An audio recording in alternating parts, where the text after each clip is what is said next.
Hello, internet friends. This is Woodruff and Strauss. I'm Betsy Woodruff. Daniel Strauss is getting settled in his new gig covering 2016 for Politico, an Arlington-based publication you might have heard of. Just kidding.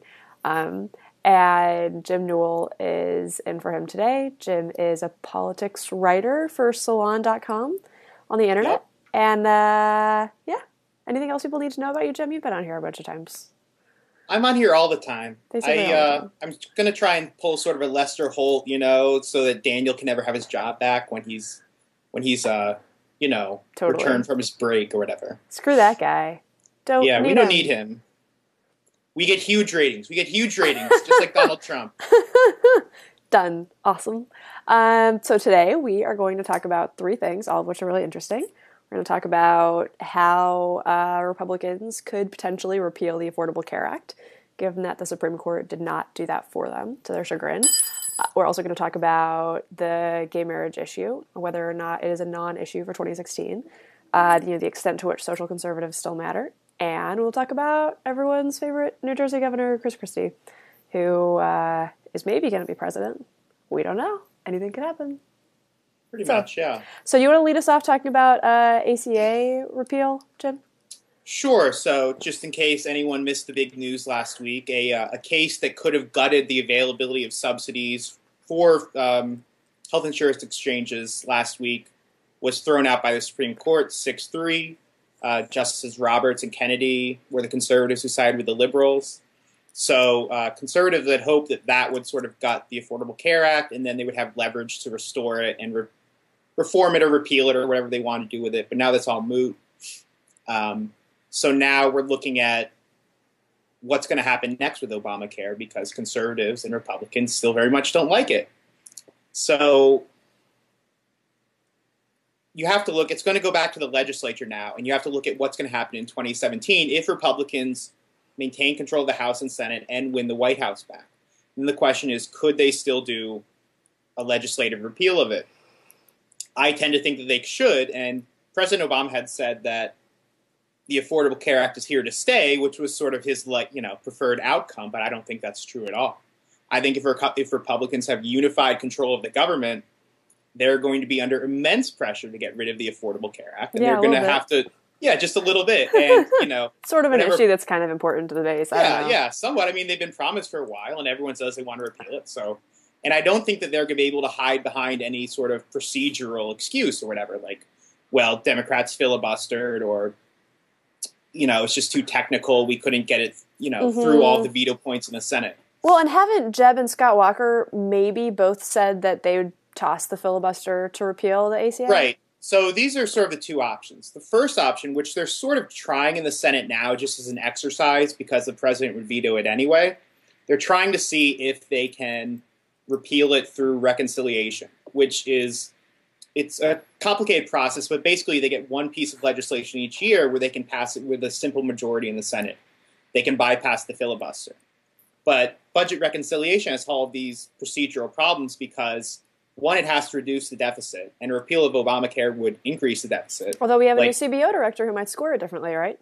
Last week, though, his score came in, and it showed, according to static scoring, it was like $350 billion over 10 years would increase the deficit. And under dynamic scoring, which they thought all these feedbacks of economic growth would help them get a better score, it still showed an increasing deficit by $150 billion over 10 years. Interesting. So that's a problem. So what's the point of getting a new CBO director if they're not giving you the numbers you want? I don't know. He's a fraud. He's a turncoat like John Roberts, Man. Words no longer have meaning. I mean, he tried his best. It's just the numbers don't really work there. So it's going to be, that's sort of a gnarly process. So then the easier option would be to simply get rid of the filibuster. To do what Harry Reid and Democrats in the last Congress did with the filibusters on executive and judicial nominations, where now they only need 50 votes to break a filibuster. And do that with legislation. And that's sort of something that no one really wants to break that, because that's, then we have this Mad Max, Capitol Hill. Yeah, exactly. You have simple majority, in each chamber of Congress, and you lose rights for the minority in the Senate, and also it puts a lot of pressure on the majority, which is also something else I'm talking about in a piece that comes out tomorrow. I think the majority sort of likes a filibuster, gives them an excuse to not do everything, the base demands. That's interesting. But how do you make that argument? Is it just based on what you see, or are there aides or staffers who will say, yeah, we're really happy we have like this insulation from the, Occupy, dreadlock sporting bank busters? Yeah, some comments accumulated over the years. I think that even though, you look at when Senate Democrats had a supermajority, when they had 60 votes in the first 2 years of Obama's presidency, I think that there were maybe some of the more conservative Senate Democrats were a little unhappy about that, because then that meant that the party would try to push through everything that they were maybe hoping could sort of go away and their votes would be needed.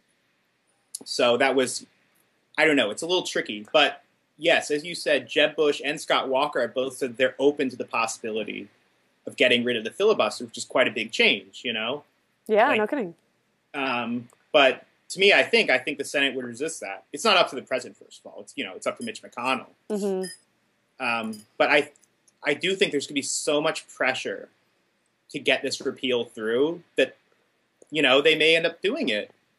Totally. Can you imagine if Republicans won the White House and both chambers of Congress and then didn't repeal Obamacare? Yeah, well, insane. And something I wrote too was, can you imagine Club for Growth, Heritage Action, Senate Conservatives Fund, if Mitch McConnell turned around and said, "Oh, sorry, we like procedural rules don't allow us to get this repeal that we've been promising for years through." Like, is that okay with everyone? I don't know if you've read Robert's rules, but there's some parliamentary procedure. It's gonna make this difficult. Yeah. Oh well. Oh well. We tried. I don't think that's gonna fly. It would be fun to watch. It would be fun to watch. I would be interested in listening to that conversation. Yeah, or maybe they'll come up with something where, just brainstorming, where they do the nuclear option for the filibuster, and then they get rid of Obamacare, and they're like, well, these are extraordinary circumstances, because Obamacare is the worst thing since, World War II or whatever. And then they reinstitute the filibuster or something like that. But, yeah, I don't know, it's just something to look ahead with. I would just say that just because these court cases are done, as far as we know, these major court cases that could go after Obamacare, there will be some ones on the margins. I think now it's pretty much hinges on the next election, the survival of it. Interesting. Well, thank you for the update in parliamentary procedure news. That's all I like to talk about. I just like to talk about that, make jokes about Senate rules. It's good. I'm an ideal blogging head staff. No, it's good. I feel like about like a third of what I know about parliamentary procedure is just slowly walking through filibuster dynamics with Jim, which is good, which I appreciate. Yeah. Well, that's what I'm here for. Anytime. Anytime. The next thing we're going to talk about is not quite as sexy and exciting as the possibility of removing the filibuster and then putting it back in place, but still might be interesting to one or two people. And that is the impact that the Supreme Court's marriage ruling will have on 2016. So one thing that I thought was very interesting, I spent yesterday talking to a lot of sort of top social conservative organization presidents and such. And this is just sort of how our blogging heads go. Like, I talk about Senate rules for a while, and then you talk about social conservatives. Yeah, and then it's good. Anyway, sorry to interrupt. It's good. No, it's good. It's important. It's important for people to know what they're going to get. Yeah. We hate to surprise anyone. One thing I thought was interesting, and this is a quote that I didn't include in my piece, but I might include something down the road, is Brian Brown of National Organization for Marriage, which is like hemorrhaging money and having, as far as I can tell, some pretty major internal problems. Now that they have no purpose anymore. So. I know. Now that everybody can get married. Brian Brown is probably one of the most vocal anti-marriage equality people in the United States. And I talked to him about what he made of Scott Walker's call for a constitutional amendment to let individual states decide if they wanted to ban gay marriages. And Brian Brown said, "This is great. We support this. We're glad that Walker finally came around and, stopped being a rhino on the marriage issue." And then he said, "And we are not impressed by all these people saying the next thing we have to focus on is religious freedom. That's a cop-out. That's a super lame excuse. If all you care about is religious freedom, you're not really on board. you're a sellout, we're going to try to stop people who say that religious freedom is the only thing that matters. What we care about is letting states roll back the current protections that same-sex married couples have, which I thought was very interesting. And he was 100% on fire about that. A huge issue to him. He was very upset at Marco Rubio and Jeb Bush for merely supporting religious freedom, and I would guess, by extension, with the Republican Party, because the statement that the RNC put out, quoting Reince Priebus right after that decision, said, well, it's a bummer the Supreme Court did this. We support traditional marriage. We also support marriage, and we think people should respect each other, and now what we care about is protecting religious freedom and protecting freedom of conscience. So I think there's like two really big, very different camps among social conservatives on this issue, right? You have the people who are going on offense, and you have the people on defense. The people on offense are sort of like your Brian Brown types, Bob Vander Plaats of Iowa Family Leaders, kind of in the same camp. As far as I can tell, Penny Nance of Concerned Women for America is in the same camp. And they can also count Scott Walker and Ted Cruz in their camp. Sort of the hell no caucus, if you will, of people who are so opposed to same-sex marriage that they want to amend the Constitution, and so invested in amending the Constitution that they can't see themselves ever supporting anybody who doesn't want to amend the Constitution. I think that's fascinating. Yeah. It's fascinating. I guess I have maybe a more cynical view of what's going on here. I think that Brian Brown is he's desperate. I think he's looking for, a way to survive. And you see some of these candidates. You had Scott Walker and Mike Huckabee, of course. And they were very much on that side saying, we need to pursue the constitutional amendment now. I will get the constitutional amendment through. And that just makes me laugh, because that's never going to happen. I mean, it's hard enough to get a constitutional amendment through, even if it was on something that's really popular. Right. Like, you literally can't amend the Constitution for anything. Right. Like Democrats, are talking about amending the Constitution to roll back Citizens United, which, is never going to happen. But that, never something about too much money being in elections, that's actually a popular position, and it's still never going to happen. And probably the trend lines against money in politics are moving the opposite direction as the trend lines against same-sex marriage, I would think. Right. I mean, it's not, 50-50 anymore. It's into the 60s support for a right to same-sex marriage. Unless something, I don't know, maybe something, society will crumble or whatever, and, will burn or whatever, like Rome, like everyone, unless prophecies are like, and that will turn the tide back against it, but I don't see that happening anytime soon. Right. The moon could turn to blood, lightning could fall from heaven. I don't really, I don't think it's credible to say that we need to focus on getting an amendment passed now. And I think Lindsey Graham said this pretty explicitly in his statement afterwards. He said, we're not going to get 3/4 of the states and 2/3 votes in each legislature to move an amendment.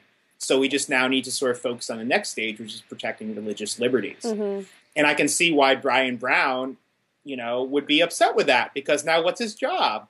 I mean, his organization is set up to stop same-sex marriage, and he lost, like it's over. That's pretty much I don't done. mean to dance on his grave, but I sort of do a little bit, because whatever. I mean, he lost. It's over.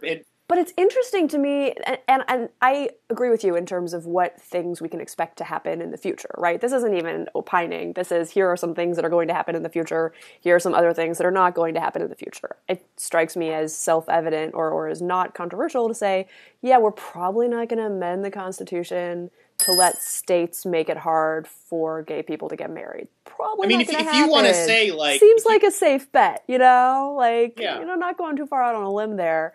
But given that, and given that just seems so obvious, I just find it fascinating that Walker and Cruz, who are serious, incredible, and competitive candidates... We haven't even gotten to Ted Cruz here, who has all sorts of ideas. But... Yeah, and who are serious, credible candidates, whose candidacies we should take seriously, whose candidacies we take seriously, are talking about this stuff. I just, besides appealing to maybe a certain sector of Iowa Republican caucus goers, I just don't see why they think this is going to help them have a political career in 10 years. Well, I mean, I was going to say, you can sort of predict responses here based on the Iowa candidates versus the New Hampshire candidates. I mean, you have Walker, who is pretty safely ahead in Iowa right now. I mean, he's not a sure thing, obviously, but he's in a good position there. And he doesn't, and Iowa's Republican electorate is much more made of evangelicals. So you don't want to, cool down the fight there or anything. So yeah, you have Cruz and Huckabee, Walker, who, I mean, they really need to or not need, but need to do very well there. Right. But then you have other candidates who are looking at New Hampshire who, they're the ones who may be more inclined to say, well, let's just, talk about protecting religious freedoms now and not necessarily worry about the constitutional amendment. And you mentioned Bob Vander Plaats. I mean, that might be another reason why. He's one of these gatekeepers, evangelical gatekeepers in Iowa. So if he's saying you need to stick with the constitutional amendment thing, then the candidates are probably going to listen to him. And that is what he's saying, yeah. Yeah. Which, pretty straightforward, which I respect. Like, if you have an opinion, you say it. Cool. Yeah, if you have an opinion, like, I think it's, it's completely fair to be like, I think we should have a constitutional amendment. But when you start saying, like, I will get it done if I'm made president, then, I think you're overselling a little bit much. Maybe a teensy bit. What do you think Democrats make of the way Republicans responded to the Supreme Court decision, and what do you think they think it will mean for 2016? Is this helpful to them in that it's galvanizing to the base, or does it potentially neuter an issue that could have been really valuable to them going into 2016? I think there's just general happiness, on the Democratic side here, and I think there's a little bit of, Schadenfreude looking at Scalia's dissents or whatever, and then looking at Ted Cruz now, Cruz, coincidentally, his book is coming out this week also, has been saying we need to have judicial retention elections. And really, I think there's some interest in seeing how this is just a reaction the week after to something that is understandably devastating to a lot of evangelicals, critical part of the GOP base. I'm not entirely sure that I just don't know if this anger is going to be able to sustain itself for how long. It's going to be hard to tell, especially when they get to the general election. I mean, you're not going to be out there probably railing against, we need a constitutional amendment, these tyrannical justices going on, you don't making up rights and everything. You don't think Ohio soccer mom's voting issue is constitutional amendment to let states ban gay marriage? Like, probably not. No, and this is something that Democrats are prepared to use as a weapon, which is amazing to think. Just 10 years ago, they were scared to even talk about this issue, and now it's going to be, if someone like a Cruz gets to the general election, well, I mean, there's going to be a lot to work with there, but this is really going to be a cudgel because now it has majority support. I don't think this is obviously not the most important priority in voters' minds, but I think people like Ted Cruz and Scott Walker have said some things that are going to turn off some general election voters. So maybe one or two general election voters.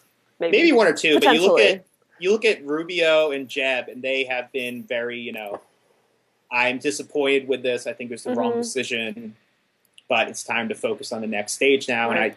And they're obviously better positioned, I think, in the general election for that. And I think also, just sort of from like a policy perspective, advocates of religious freedom protections are going to have a much harder time getting a hearing in state legislators and with swing voters if they say, we demand that you protect our religious freedom and we demand that you pass a constitutional amendment to let states keep same-sex couples from marrying.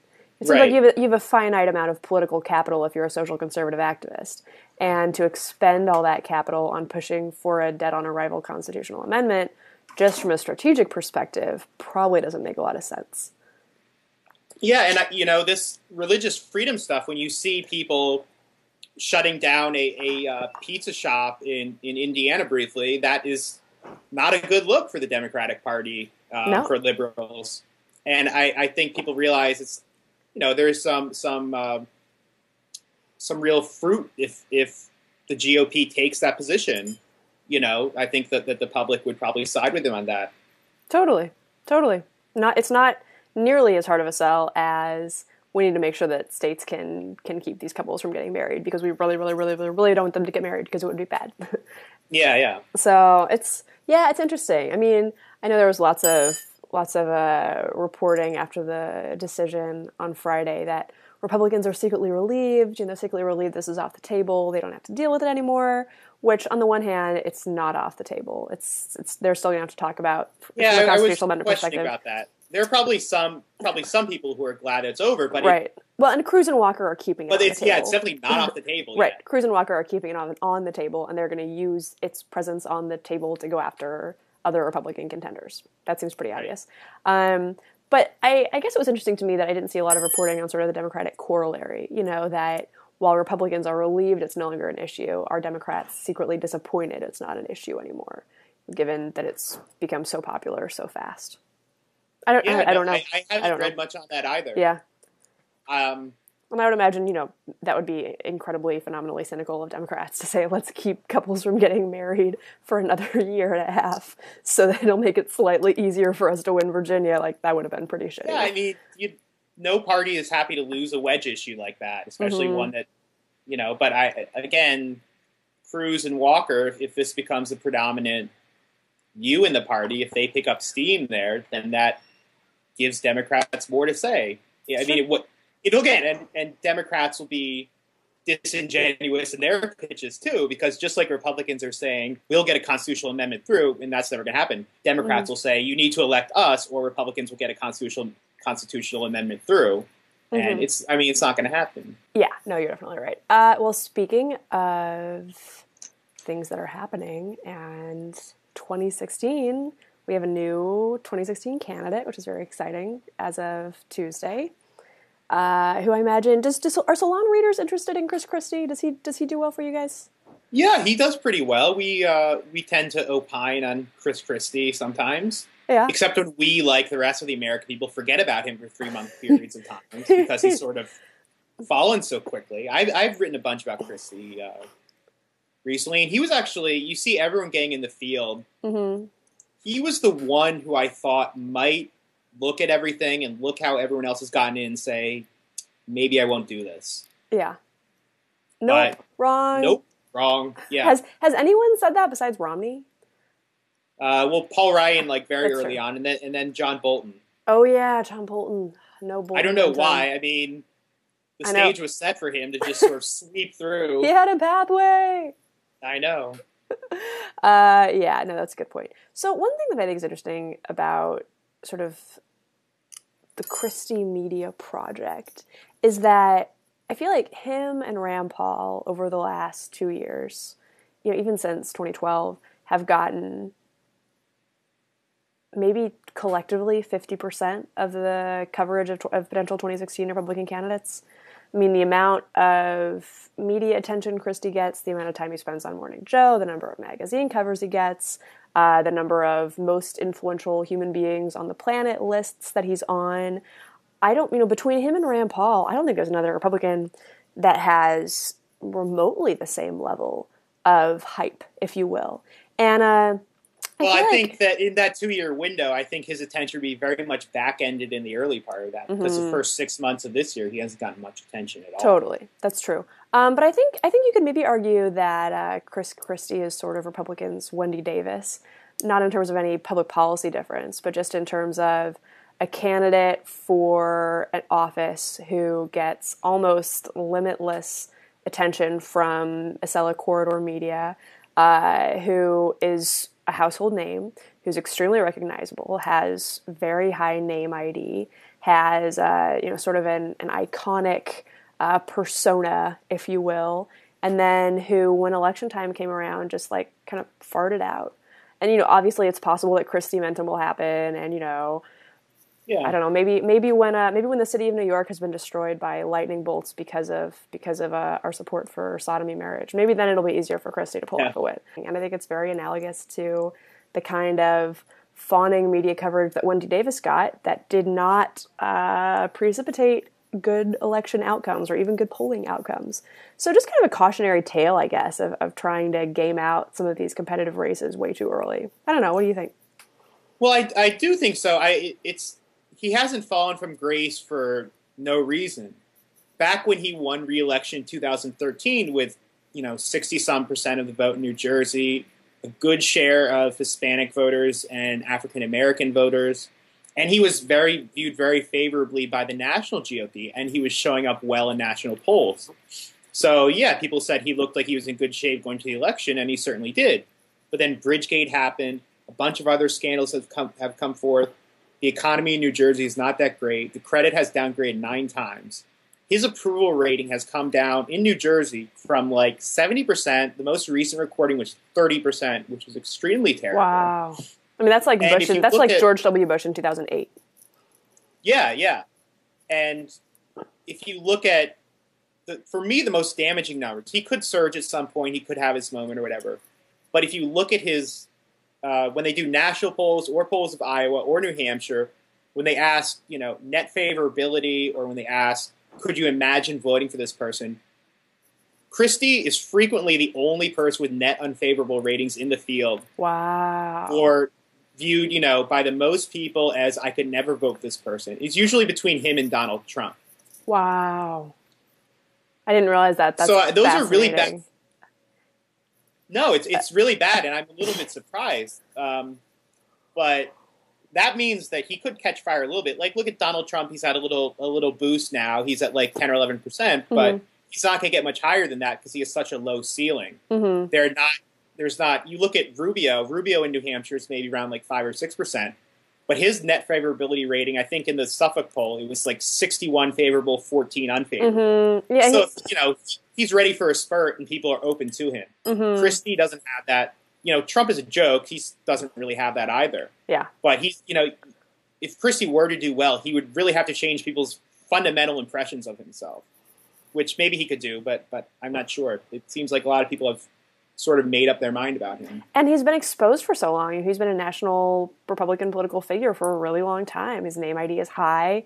People are aware of him. They've seen YouTube videos of him yelling at teachers union members and stuff. Like, people know who he is. I mean, he keynoted the 2012 Republican National Convention. You're not going to find somebody who has had a bigger and more prominent opportunity to introduce himself to voters, and the outcomes are real bad. So I think it maybe also shows the limitations of Northeastern Republicans or tri-state Republicans within the party. I mean, they get so much praise from, obviously, New York media, but they can't really, they're not really one of them. Mm-hmm. One of, the Republican Party is obviously a South-centric party. Right. And they may like people like Giuliani in 07, 08 originally. They may like that sort of, that sort of blunt speaking style or whatever. Totally. But in the end, they're going to be a little bit too moderate, and they're not going to, speak in the right evangelical tones. Mm-hmm. So they may not really get that far. Yeah, and I think this is something interesting about national media, too, is that so much of national media political coverage is based in D.C. and New York, even though if you're covering 2016, you don't really have to be here. I mean, it's likely the reporters in New Hampshire and Iowa and Nevada have just as good insights on some of these political dynamics and some of the jostling that goes on as D.C. and New York reporters do. But I think there's there can be a tendency towards a hive mind, where everyone in D.C. knows these guys. Everyone in D.C. knows the senators. Everyone in New York knows, the New Jersey governors, your Massachusetts, Boston folks. And they tend to sort of discount or not even deliberately discount, but sort of unconsciously forget that there are people like Rick Perry and, governors from other states, people like Jeb Bush, who might not have the same footprint in New York and D.C. that other candidates do, but who get how to talk to folks in, South Carolina and Florida and Texas. And I think it's just one of the sad things about local news dying and a lot of these regional papers closing down is that those reporters are going to have insights that DC and New York reporters won't have because they aren't part of the hive mind. So anyway, wah wah. Just another thing to be sad about. It would just be funny. Think if all the national media was headquartered in Nevada or something. Yeah. Like everyone would be talking about Brian Sandoval now, totally. being, the great savior for the party. Totally. But no one mentions his name. Imagine if all of national media was based in San Diego, we'd say the California drought was the most important domestic policy issue. Yeah. Oh, absolutely. Yeah. But now, I feel like people on the East Coast just figured out about the California drought like a month ago. We're like, oh, really? They're running out of water? Yeah, that's interesting. What do they do? Let's talk about DC statehood. Yeah. What does DC statehood mean for 2016? It's like the bike lanes in New York City. And, yeah. Yeah, totally. Screw bikers. Monsters. But anyway, cool. Well, this was really good as always, and thanks for doing it. And any parting thoughts or parting wisdom? No, I mean, I know that it was in the same-sex marriage ruling. I think they gave us, 6 months before we're all required to find a same-sex partner to marry under mandatory gay marriage. So Okay, we have a got little it. bit of time. I think I can do Everyone, it. you should really be on the lookout. Time's winding down. Got it. Okay, you'll get fined if you don't get gay married. As part of the liberal media enclave, there will be lots of options. Yeah, probably. Thanks, man. Okay, bye.